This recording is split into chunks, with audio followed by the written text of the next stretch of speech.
நமஸ்காரம். உங்கள் அன்பிற்கும் அபிமானத்திற்கும் வித்யாபுத்திரன் வி.ஆர். ராஜா கொளத்தூர்லேருந்து பேசுகிறேன்.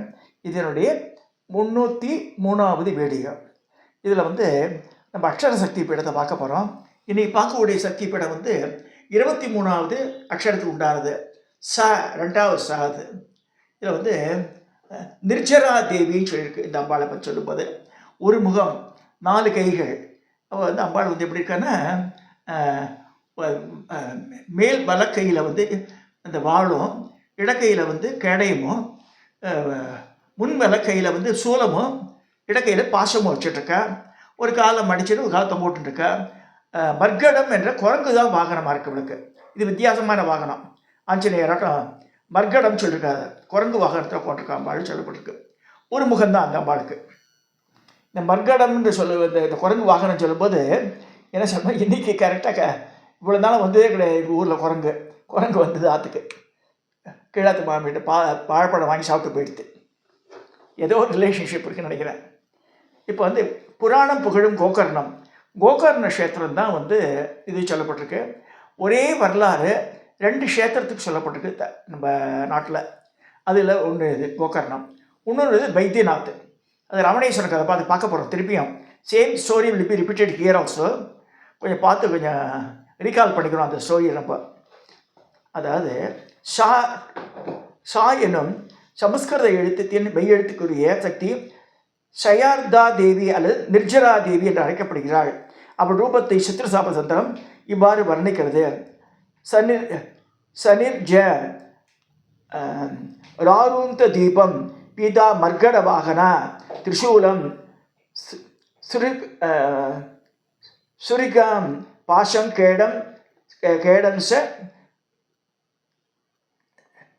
ததி ததி சுபா. அதாவது நிர்ஜரா அல்லது அருந்ததி எனப்படும் சா, அதை 2வது சாக்கு உண்டான தேவி மஞ்சள் நிறம் கொண்டவள். 4 கரங்களிலும் முறையே திரிசூலம், கொடுவாள், பாசம், கேடயம் ஆகுவது மர்கடம் என்னும் குரங்கு வாகனத்தில் காட்சியளிக்கிறாள் நடந்தது. ஸோ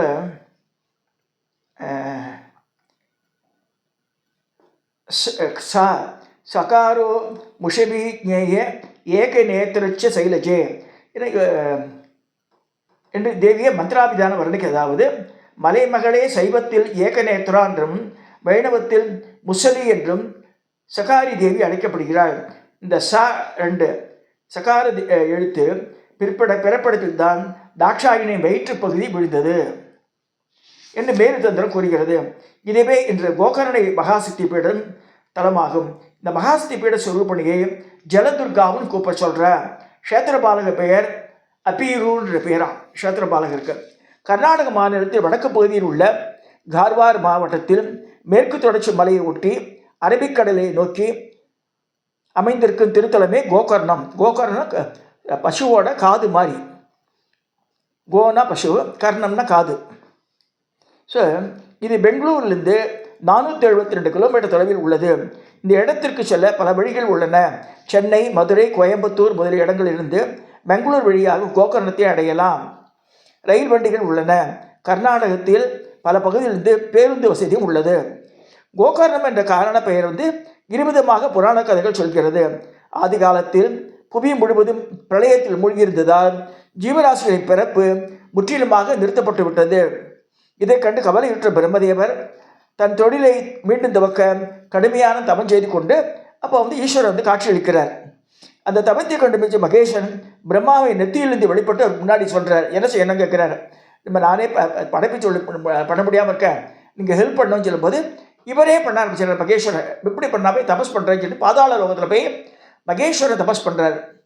அந்த இது பண்ணு கடைசியில் தியானத்திலே மூழ்கிறார். படைப்பு தொழில் பண்ணவே இல்லை. பிரம்மாவும் பண்ணல, இவரும் பண்ணல. ஸோ அப்படியே நின்று போகிறது ஆக்டிவிட்டி.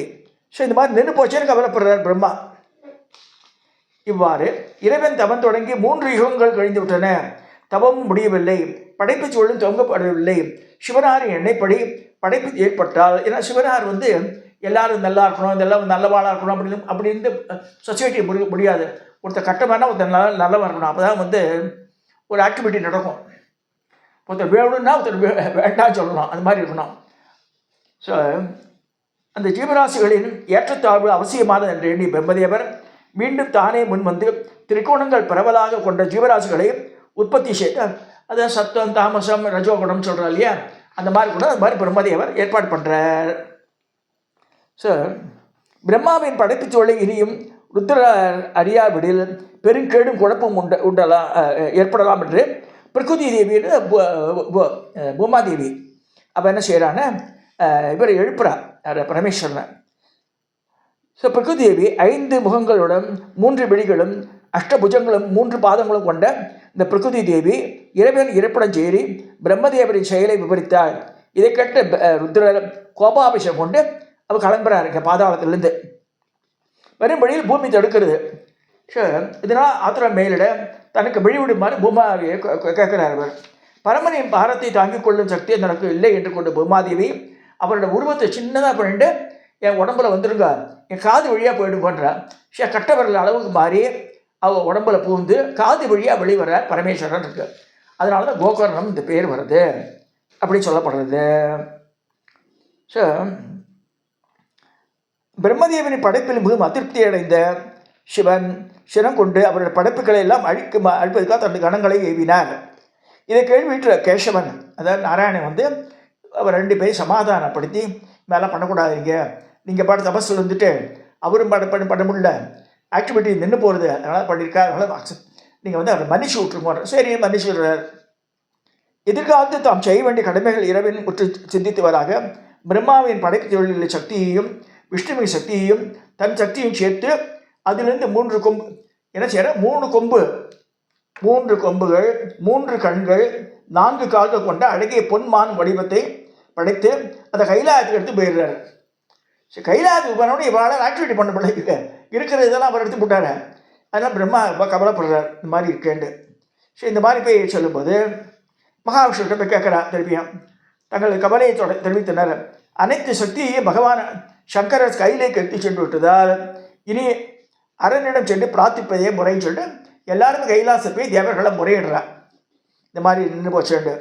ஸோ அது பிரார்த்தனைகளாக இணங்க அவர் வந்து இறக்கம் கொண்ட இறைவன் அந்த மானிடம் இந்த சக்திகளை எல்லாம் அவர்களுக்கு வழங்கினார்.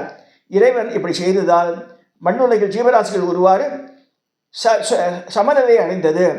இது இந்த மானின் 3 கொம்புகள் ஒன்று சேர்ந்து பின்னர் அழகிய லிங்கமாக மாறியது. அந்த லிங்கத்தை ஈஸ்வரன் தன்னிடமே வைத்து கொண்டு விட்டார். அதுவே ஆத்மலிங்கம்ன்றது. இந்த மானுக்கு வந்து 3 கொம்பு 3 கண்ணு இந்த ஆத்மலிங்கமாக மாற தான் வச்சுடுறார். இப்போ ராவணேஸ்வரன் வந்து பரமேஸ்வரனை தபஸ் பண்ணி அவரை கைலாசத்துக்கு கழிச்சு முறை பார்க்குறான். அப்போ சொல்கிறார், நான் கைலாசம் வர முடியாது, இவ்வளோ வந்து நான் வந்து ஆத்மலிங்கத்தை தரேன், அதை வச்சு நீ பிரதிஷ்டை பண்ணிக்கோ, அதில் நான் உரைவேன்னு சொல்கிறார். அதை எடுத்து போன உடனே நாரத மகர்ஷி எல்லாம் பயப்படுறா தேவர்கள்லாம். அங்கே போயிட்டான்னா ராமேஸ்வரன் ரொம்ப பவர்ஃபுல் ஆகிடுவான், அதெல்லாம் முடியாதுன்னு சொல்லிட்டு என்ன செய்கிறான்னா அந்த லிங்கத்தை இங்கே எங்கேயா பிரதிஷ்டை பண்ண வேண்டாம். இதே கதை வைத்தியநாதத்தில் வருது. வைத்தியநாத லிங்கம் வந்து ராமணேஸ்வரர் கொண்ட லிங்கம்னு சொல்லப்படுறது. அப்போ கோகர்ணன் கூட அங்கே ஒரு சின்ன ட்விஸ்ட் இருக்குது. ராமணேஸ்வரர் வந்து வரும்போது பிள்ளையார்ன்றால் சில பேர் வந்து மகாவிஷ்ணுன்றாங்க. சின்ன பையனாக வந்து நிற்கிறாரு. அவனுக்கு இயற்கை உபாதை தாங்க முடியாது, அது யார் வச்சுக்கோங்க கீழே வைக்கக்கூடாதுன்னு இருக்கார் ஈஸ்வரன். இது லங்கைக்கு போகிற வரைக்கும் கீழே வைக்கக்கூடாது, அப்போ தான் நான் வர முடியுன்றாரு. நான் 2 மினிட்ஸ் நான் போயிட்டு வந்துடுறேன் பாத்ரூமுக்கு சொல்லிட்டு கொடுத்துட்டு போயிடுறாரு. டக்குன்னு பார்க்குறேன் 3 தடவை கூப்பிடுவேன், நான் வரல என்ன வச்சுடுவேன் கேட்டுட்டார். சரி சொல்லிட்டு வெயிட்டிங் ஃபார் சம் டைம். இவன் மட்டும் சந்தியாவந்தனம் பண்ணுற அப்புறமா குளிச்சு சந்தியாவந்தனம் பண்ணிவிட்டு வரத்துக்குள்ளே 3 தடவை கூப்பிட்றேன் வரலன்னு ஒன்று சொன்னால் பகல பாதாளத்துக்கு போய்டுறது உள்ள, அதை நல்ல வேரூன்றி போய்டுறது. அப்போ ராமணேஸ்வரன் பிடிச்சி உழுக்கிறான் அந்த லிங்கத்தை. அப்போ ஒரு பாட்டு தான் வந்து வைத்தியநாத்தில் விழுந்தது, இன்னொரு பாட்டு கோகர்ணத்தில் விழுந்து சொல்லப்படுறது. இந்த கோகர்ண நட்சத்திரம் எப்படி ஏற்பட்டதுன்னா இப்படி தான் வந்து இந்த கதையும் சொல்கிறது. ஸோ